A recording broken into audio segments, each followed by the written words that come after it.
Hello my dear sewing friends, it's Alisa here, and yes, today once more I'm going to be tackling my fabric scraps, and I invite you to come along with me because I do know that they pile up. They have this tendency to sort of appear out of nowhere, and it can be frustrating because, you know, what to do with all of this. But today we're going to turn that frustration into creativity, and I have prepared for us 6 really fun and useful, as you know, that's pretty important to me, projects that we can make for ourselves, maybe as gifts, even to sew and sell if that's something that you're into. And here I have all sorts of different fabric scraps, and that's not even all. I have I have some extra. As I said, they do appear out of nowhere. And here you can see all sorts of different colors, all sorts of different prints, and different sizes from like really tiny ones to a little bit bigger. So I think we're gonna have a lot of fun today. All right, so first things first, let's talk about fabric. And for me, and possibly for you as well, when I'm working on smaller fabric projects, it's kind of a no-brainer. You just, you pick a piece that is big enough for what you need and you get it going, right? Now, when I need a larger piece and I don't have it, but I want to use my fabric scraps for it, I feel that that's where things start to hit the wall, because it can be sometimes a little bit intimidating and also a little bit daunting to think about combining fabric scraps into one continuous yardage. So for the project that I want to make first, I actually need a piece that is at least 28 inches wide and 32 inches long. And here I have some beautiful fabrics from all of the past projects that you've seen. You remember the pants that I made from this cotton. You remember the blouse that I made from this cotton. I also made a button-up shirt from this juicy bright pink. Of course, I made a lot of dresses for Dress a Girl Around the World from this cotton. And it might seem like all of these really don't go together, but I think if we combine them strategically, it could actually look really well. I think the key, at least for me, is not to be afraid of all of those juicy colors and just sort of embrace them. Okay, I'm ready. Now first I'm going to take a look at what fabric scraps I have and which ones are going to be the best for this job. And I want to stick to natural fiber content of sturdy fabrics like cotton and linen. From looking at what I have here and the shape of the fabric scraps, I think the best case scenario for me would be to go horizontally, so to make my yardage from strips of fabric. And looking at this tropical cotton, now I actually want to stretch it for 2 projects, but since I have a bit more of it than any other fabric scraps, I think this is going to be the lead in my composition.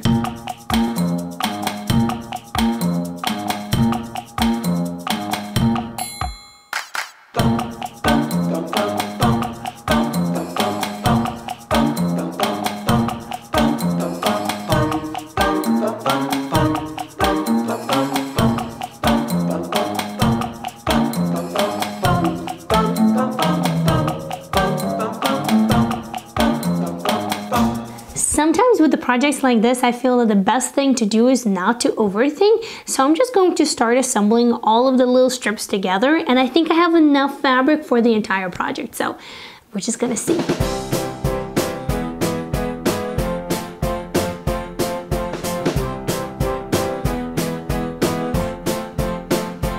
The method of construction here is really simple and straightforward. I'm using just 3/8 of an inch seam allowance, or about 1 centimeter, and doing a straight stitch first, which I then finish with a serger. Okay, so it's coming together. I'm actually really liking the results. So at this point, you can turn it into like a throw pillow. You can also turn it into a tote bag or beach bag. You can turn it into so many different things, but as you have gathered, I'm working on an apron. So I also have to figure out the top part of the apron and then assemble everything else.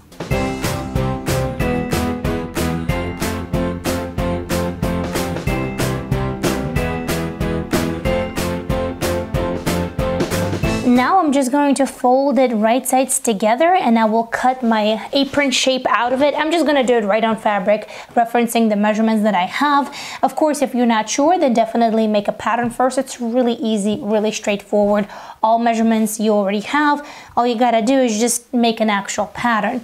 But I'm gonna do it right away, and then a few final steps and it will be ready. Now, in the original sewing and drafting video for an apron that I have on my channel, the final steps are as easy as hem the apron and add the straps. But since I'm working with fabric scraps here, I decided to take a different route. So first, I added a light cotton backing to this apron. It's just a piece of cotton that I decided to top stitch to create this fabric sandwich. Then I actually went ahead and rounded all of the corners of my apron and finished the raw edges with a bias tape.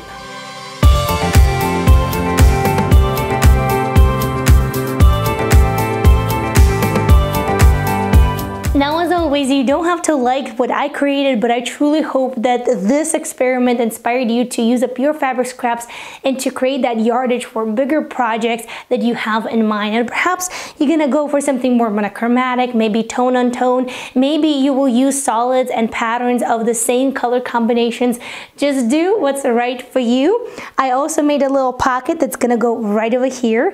And as I mentioned, I was planning to squeeze out one more project out of this green fabric, and that is going to be great for all those tiny little fabric scraps that you have, and also for those decent fabric scraps as well. But first, I gotta take the measurements. Here I'm going to be creating a seat cushion for a chair for my little one, so that way she can sit in the big girl chair and actually reach the table as well. The measurements that I got was 16 by 16 inches, so we'll see what we got here and if we can work around it. Now, I managed to cut one solid rectangle from the green fabric and one that was combined from two pieces overlapping each other, which actually works great because I'm going to be making an envelope cushion. And by the way, as always, I have all of these detailed tutorials on my channel, so right now we're going to be focusing on the concept itself. Now, the second cushion is going to feature a zipper and is made just from white cotton fabric, the same one that I used for backing the apron. Once the insert for the cushion is ready, for me that's the white one with a zipper, I just go ahead and stuff it with all the little fabric scraps that are no longer good for any other project. And to be honest, because it's going to be a butt cushion, a seat cushion, I don't actually need it to be super fluffy and soft. I prefer for it to have a little bit more thickness to it, so that way it actually serves the purpose.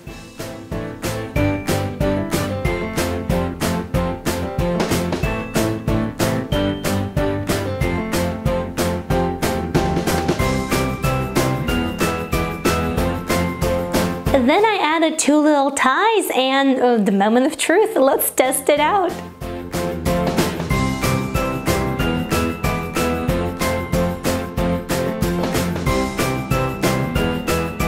The main point is to have fun. Are you having fun? If you are having fun, give this video a thumbs up so that way I know that you're with me, and I truly hope that this video gives you a ton of ideas. This next one will come in handy if perhaps you have some extra towels that you don't use, or if you're like me and you have some toweling fabric scraps. I am starting with assembling my pattern, but of course you can draft your own as well, as you can clearly see the shape of what we're going to be making on your screens. I have just a little bit of this blue and white toweling, and neither one of them is enough in order to make a full towel head wrap. First, I figure out what would be the best way to arrange my fabric scraps, and then I combine them using the same method as I did in the first apron project.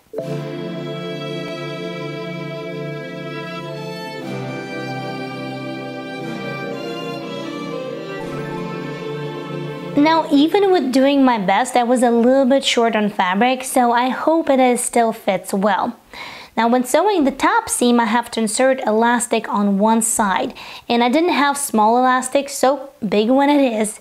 Then, of course, you have to hem it and attach a button on the opposite side of the elastic.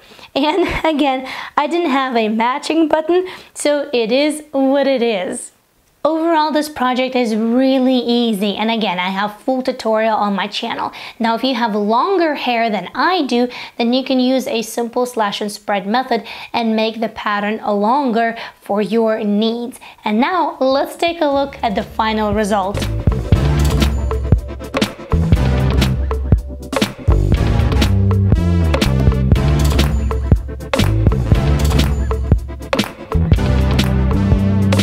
I really love this next idea as well because not only it's great for little fabric scraps, but I personally also love to combine sewing and art. Here I'm starting with cardstock or watercolor paper that I folded in half to make it into a card and a circle cut out in the middle. And of course it doesn't have to be circle, you can go for square, triangle, or any other shape that you would like.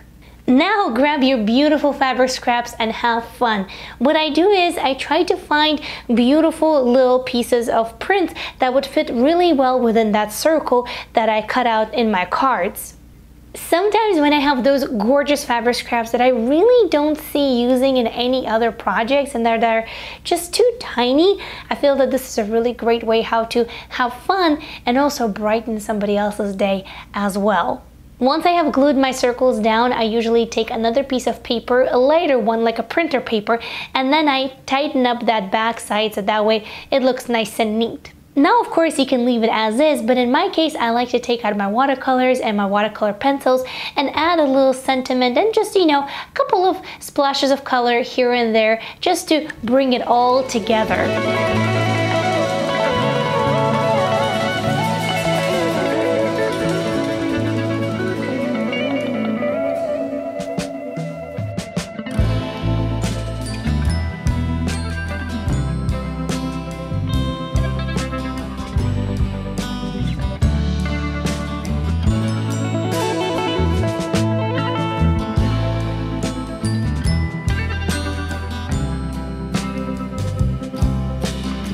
For this next project, I will finally use up this blue linen scrap that I had no home for a really long time. So let's make kitchen its home. I'm going to cut it about 25 by 18 inches, and that's approximately the size that I cut all my linen towels.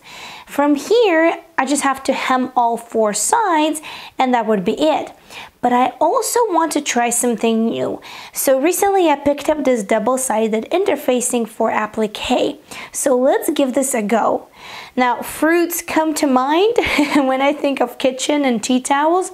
So I will start by cutting a silhouette of a pear and following the directions on the package of this interfacing. I first fused the shapes to the linen towel and then I top stitched them. However, I'm not a fan of doing raw edge applique, and as this is a linen towel for kitchen, it's going to be used quite a bit. So I wonder how it's going to hold up. So in order to prevent really excessive fraying, I'm going to use fray check on the edges of the pear. After looking at it for a little while, I decided that that pear looks a little bit lonely, so I added an apple to keep it company. For the apple, I decided to not to top stitch that as a part of the experiment because I wanted to see how well this interfacing is going to hold up. Needless to say that you can use this technique not only on kitchen towels but also on a variety of other really fun and exciting sewing projects. Next up is this piece of cork fabric that I had for quite some time, and originally I bought it to make these little mini wallets that I made as gifts, and they were a huge success. And I want to basically make a larger version of that in order to be able to carry my travel documents all in one place. I'm going to draw and measure my template right on the cork fabric because it's literally just a rectangle with slightly rounded edges, and that's about it. I do, however, want to add a pocket on the inside as a card holder, and that is the first thing that's going to be attached. The beautiful thing about cork fabric is that it doesn't fray, so this project really comes together super quick. After that, I just fold up the bottom onto the middle part and stitch it again. The last step is to add a little closure, and that's it. Your document organizer is done. Now here are 10 of my best tips on how to work with fabric scraps, how to combine fabrics, how to find grain line, and all of the other things that will level up your game in order to be able to use fabric scraps in new and beautiful creations. So click right over here and I'll see you in the next video. Bye!